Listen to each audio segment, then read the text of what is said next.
Point number one. When you hear someone longing for the good old days, take it with a grain of salt. Take it with a grain of salt. We live in a great nation, and we are rightly proud of our history. We are beneficiaries of the labor and the grit and the courage of generations who came before. But I guess it's part of human nature, especially in times of change and uncertainty, to want to look backwards and long for some imaginary past when everything worked and the economy hummed and all politicians were wise and every child was well-mannered and America pretty much did whatever it wanted around the world. Guess what? It ain't so. The good old days weren't all that good. Yes, there have been some stretches in our history where the economy grew much faster, or when government ran more smoothly. There were moments when, immediately after World War II, for example, or at the end of the Cold War, when the world bent more easily to our will. But those are sporadic, those moments, those episodes. In fact, by almost every measure, America is better and the world is better than it was 50 years ago, or 30 years ago, or even 8 years ago.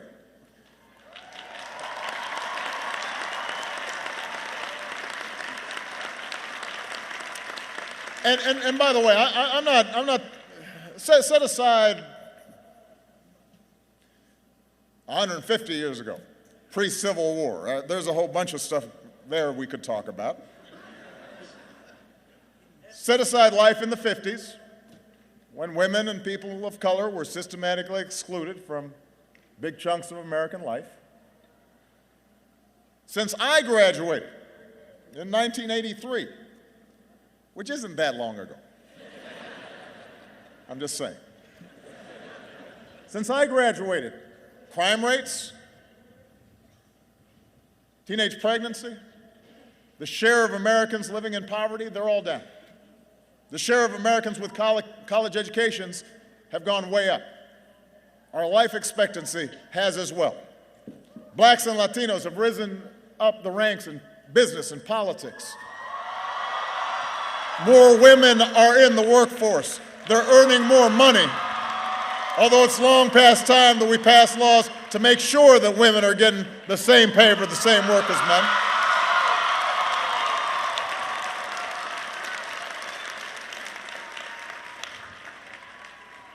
Meanwhile, in the 8 years since most of you started high school, we're also better off. You and your fellow graduates are entering the job market with better prospects than any time since 2007. 20 million more Americans know the financial security of health insurance. We're less dependent on foreign oil. We've doubled the production of clean energy. We have cut the high school dropout rate. We've cut the deficit by 2/3. Marriage equality is the law of the land.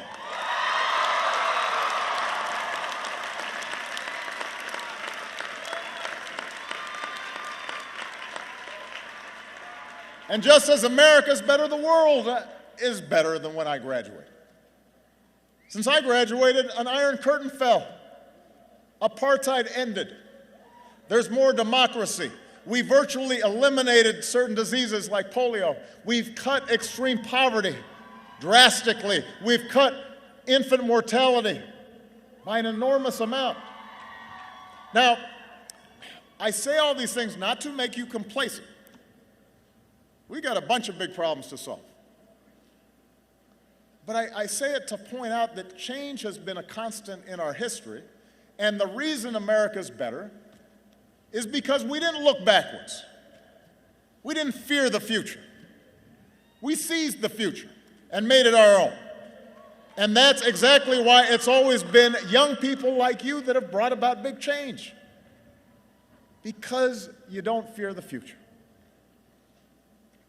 And that leads me to my second point. The world is more interconnected than ever before, and it's becoming more connected every day. Building walls won't change that.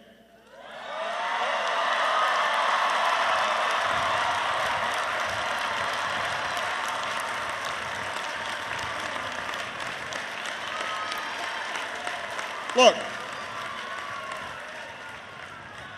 as president, my first responsibility is always the security and prosperity of the United States. And as citizens, we all rightly put our country first. But if the past 2 decades have taught us anything, it's that the biggest challenges we face cannot be solved in isolation. When overseas states start falling apart, they become breeding grounds for terrorists and ideologies of nihilism and despair that ultimately can reach our shores. When developing countries don't have functioning health systems, epidemics like Zika or Ebola can spread and threaten Americans too, and a wall won't stop that.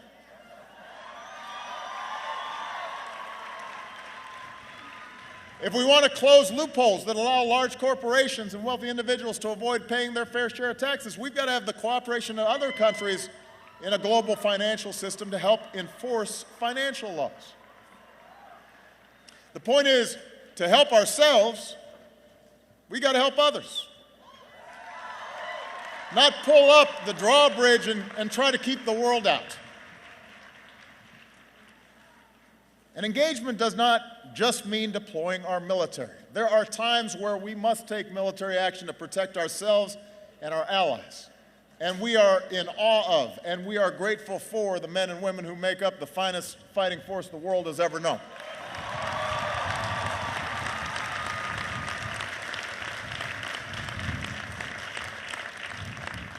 But I worry if we think that the entire burden of our engagement with the world is up to the 1% who serve in our military.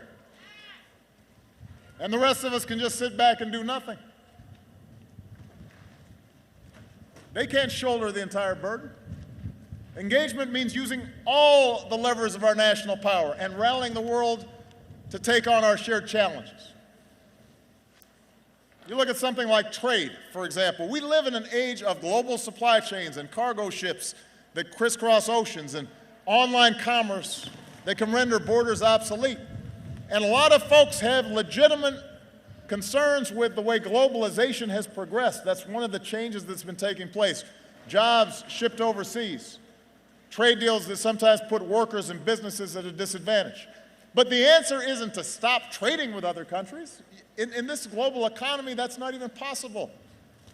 The answer is to do trade the right way by negotiating with other countries so that they raise their labor standards and their environmental standards. And we make sure they don't impose unfair tariffs on American goods or steal American intellectual property. That's how we make sure that international rules are consistent with our values, including human rights. And ultimately, that's how we help raise wages here in America. That's how we help our workers compete on a level playing field. Building walls won't do that. It won't boost our economy, and it won't enhance our security either. Isolating or disparaging Muslims, suggesting that they should be treated differently when it comes to entering this country, that is not just a betrayal of our values.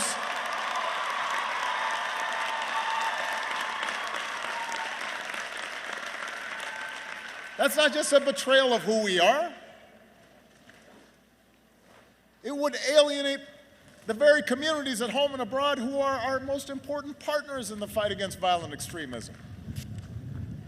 Suggesting that we can build an endless wall along our borders and blame our challenges on immigrants. That doesn't just run counter to our history as the world's melting pot. It contradicts the evidence that our growth and our innovation and our dynamism has always been spurred by our ability to attract strivers from every corner of the globe. That's how we became America. Why would we want to stop it now?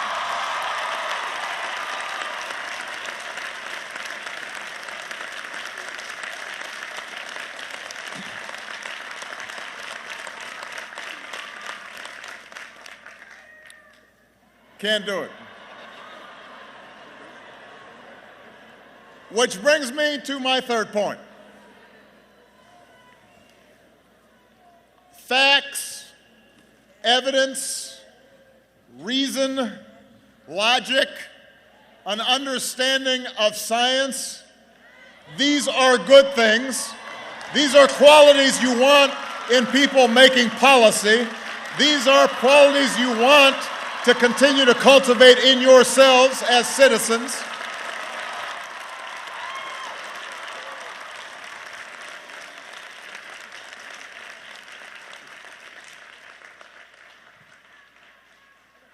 That might seem obvious.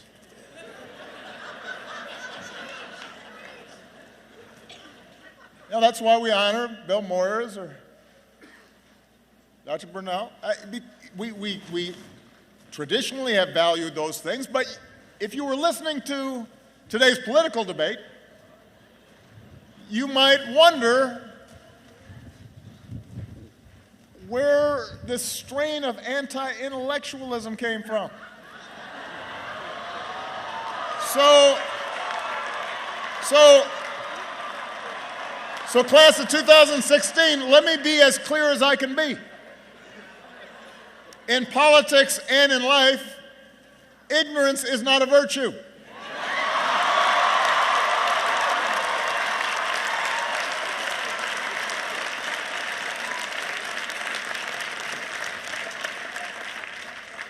It's not cool to not know what you're talking about. That's not keeping it real or telling it like it is. That's not challenging political correctness. That's just not knowing what you're talking about. And yet we've become confused about this. Look, our nation's founders, Franklin, Madison, Hamilton, Jefferson, they were born of the Enlightenment. They sought to escape superstition and sectarianism and tribalism and know-nothingness. They believed in rational thought and experimentation and the capacity of informed citizens to master our own fates. That is embedded in our constitutional design. That spirit informed our inventors and our explorers, the Edisons and the Wright brothers, and the George Washington Carvers and the Grace Hoppers, and the Norman Borlaugs and the Steve Jobs. That's what built this country. And today, in every phone in one of your pockets, we have access to more information than at any time in human history at a touch of a button. But ironically, the flood of information hasn't made us more discerning of the truth. In some ways, it's just made us more confident in our ignorance. We assume whatever's on the web must be true. We search for sites that just reinforce our own predispositions. Opinions masquerade as facts. The wildest conspiracy theories are taken for gospel. Now understand, I am sure you've learned during your years of college, and if not, you will learn soon, that there are a whole lot of folks who are book smart and have no common sense. That's the truth. You'll meet them if you haven't already.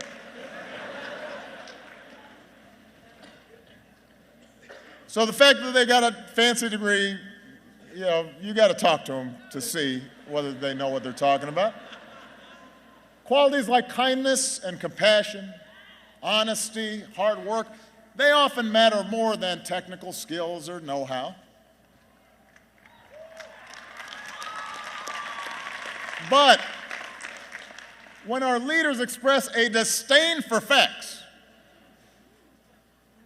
when they're not held accountable for repeating falsehoods and just making stuff up, while actual experts are dismissed as elitists, then we've got a problem. You know, it's interesting that if we get sick, we actually want to make sure the doctors, like going to medical school, they know what they're talking about. If we get on a plane, we say we really want a pilot to be able to pilot the plane. And yet in our public lives, we suddenly think, I don't want somebody who's done it before.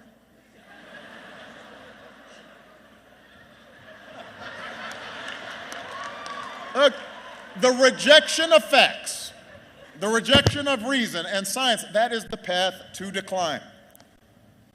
It calls to mind the words of Carl Sagan, who graduated high school here in New Jersey.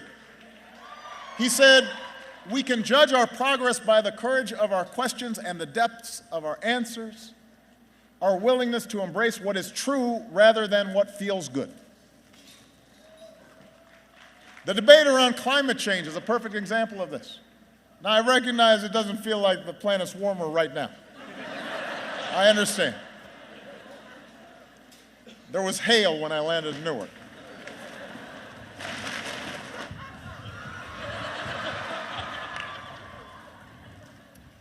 But think about the climate change issue. Every day, there are officials in high office with responsibilities who mock the overwhelming consensus of the world's scientists that human activities and the release of carbon dioxide and methane and other substances are altering our climate in profound and dangerous ways.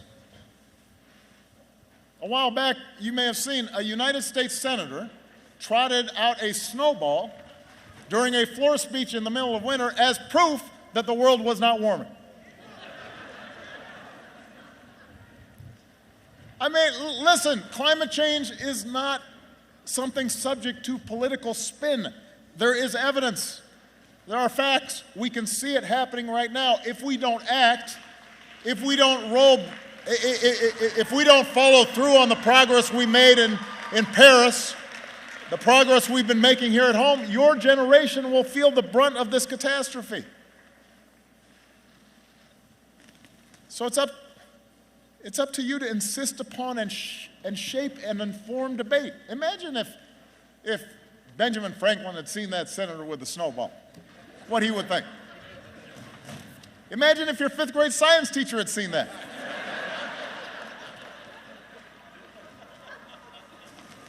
He'd get a D. And he's a senator.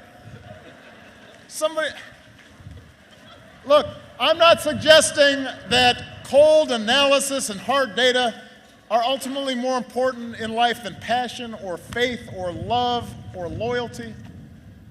I am suggesting that those highest expressions of our humanity can only flourish when our economy functions well, and proposed budgets add up, and our environment is protected. And to accomplish those things, to make collective decisions on behalf of a common good, we have to use our heads. We have to agree that facts and evidence matter. And we got to hold our leaders and ourselves accountable to know what the heck they're talking about. All right. I only have 2 more points. I know it's getting cold and you guys have to graduate. Point 4, have faith in democracy. Look, I know it's not always pretty. I know. I've been living it.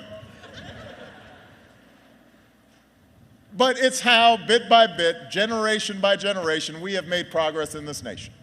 That's how we banned child labor. That's how we cleaned up our air and our water. That's how we passed programs like Social Security and Medicare that lifted millions of seniors out of poverty. None of these changes happened overnight. They didn't happen because some charismatic leader got everybody suddenly to agree on everything. It didn't happen because of some massive political revolution occurred.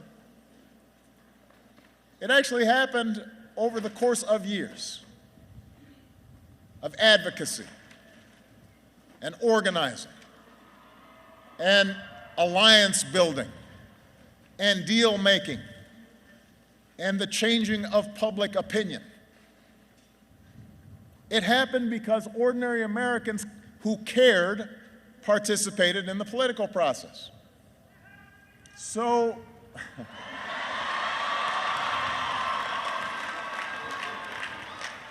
Well, that's nice. I mean, I helped. But look, if you want to change this country for the better, you better start participating. I'll give you an example on a lot of people's minds right now, and that's the growing inequality in our economy. Over much of the last century, we've unleashed the strongest economic engine the world has ever seen, but over the past few decades, our economy's become more and more unequal. The top 10% of earners now take in half of all income in the U.S. In the past, it used to be a top CEO made 20 or 30 times the income of the average worker. Today, it's 300 times more. Wages aren't rising fast enough for millions of hard-working families. Now, if we want to reverse those trends, there are a bunch of policies that would make a real difference. We could raise the minimum wage. We could modernize our infrastructure. We could invest in early childhood education. We could make college more affordable. We could close tax loopholes on hedge fund managers and take that money and give tax breaks to help families with child care or retirement. And if we did these things, then we'd help to restore the sense that hard work is rewarded, and we could build an economy that truly works for everybody. Now, the reason some of these things have not happened, even though the majority of people approve them, is really simple. It's not because I wasn't proposing them. It wasn't because the facts and the evidence showed they wouldn't work. It was because a huge chunk of Americans, especially young people, do not vote. In 2014, voter turnout was the lowest since World War II. Fewer than 1 in 5 young people showed up to vote. 2014. And the 4 who stayed home determined the course of this country just as much as the single one who voted, because apathy has consequences. It determines who our Congress is. It determines what policies they prioritize. It even, for example, determines whether a really highly qualified Supreme Court nominee receives the courtesy of a hearing and a vote in the United States Senate. And yes, big money in politics is a huge problem. We've got to reduce its influence. Yes, special interests and lobbyists have disproportionate access to the corridors of power. But contrary to what we hear sometimes from both the left as well as the right, the system isn't as rigged as you think, and it certainly is not as hopeless as you think. Politicians care about being elected, and they especially care about being reelected. And if you vote and you elect a majority that represents your views, you will get what you want. And if you opt out or stop paying attention, you won't. It's that simple. It's not that complicated. And one of the reasons that people don't vote is because they don't see the changes they were looking for right away. Well, guess what? None of the great strides in our history happened right away. It took Thurgood Marshall and the NAACP decades to win Brown versus Board Education, and then another decade after that to secure the Civil Rights Act and the Voting Rights Act. And it took more time after that for it to start working. It took a proud daughter in New Jersey, Alice Paul, years of organizing marches and hunger strikes and protests and drafting hundreds of pieces of legislation and writing letters and giving speeches and working with congressional leaders before she and other suffragists finally helped win women the right to vote. Each stage along the way required compromise. Sometimes you took half a loaf. You forged allies. Sometimes you lost on an issue and then you came back to fight another day. That's how democracy works. So you've got to be committed to participating, not just if you get immediate gratification, but you got to be a citizen full-time all the time. And if participation means voting, and It means compromise and organizing and advocacy. It also means listening to those who don't agree with you. I know a couple of years ago, some folks on this campus got upset that Condoleezza Rice was supposed to speak at a commencement. Now, I don't think it's a secret that I disagree with many of the foreign policies of Dr. Rice and the previous administration. But the notion that this community or the country would be better served by not hearing from a former Secretary of State or shutting out what she had to say, I believe that's misguided. I don't think that's how democracy works best, when we're not even willing to listen to each other.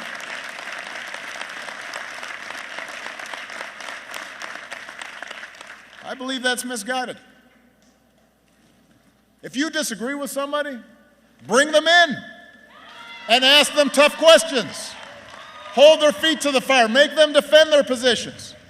If somebody's got a bad or offensive idea, prove it wrong. Engage it, debate it, stand up for what you believe in. Don't be scared to take somebody on.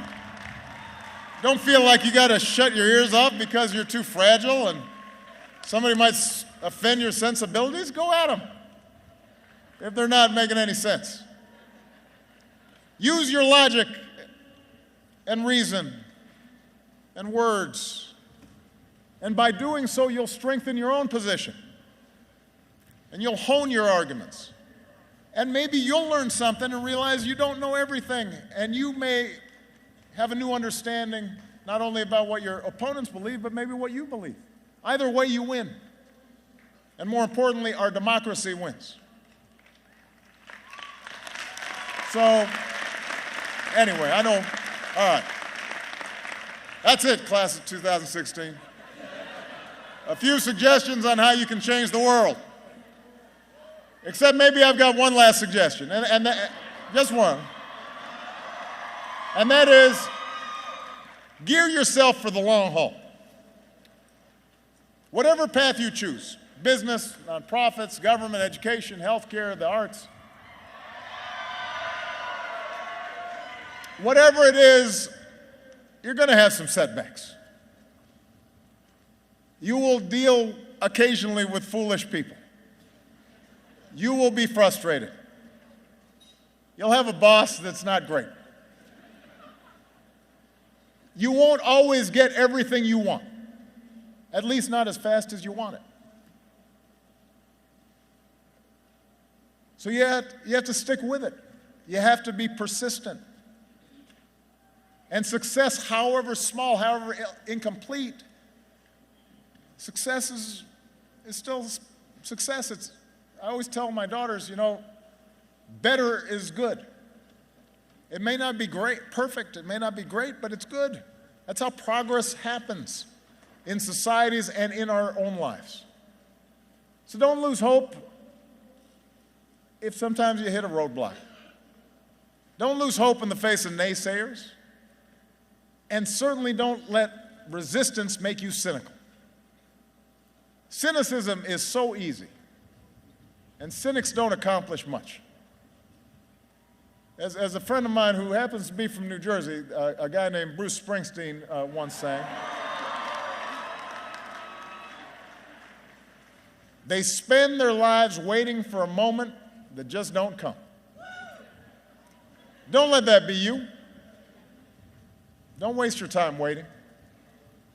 And if you doubt you can make a difference, look at the impact some of your fellow graduates are already making. Look at what Matthew's doing. Look at somebody like Yasmin Ramadan, who began organizing anti-bullying assemblies when she was 10 years old to help kids handle bias and discrimination. And here at Rutgers, helped found the Muslim Public Relations Council to work with administrators and police to promote inclusion. Look at somebody like Madison Little, who grew up dealing with some health issues and started wondering what his care would have been like if he lived someplace else. And so here at Rutgers, he took charge of a student nonprofit and worked with folks in Australia and Cambodia and Uganda to address the AIDS epidemic. Our generation has so much energy to adapt and impact the world, he said.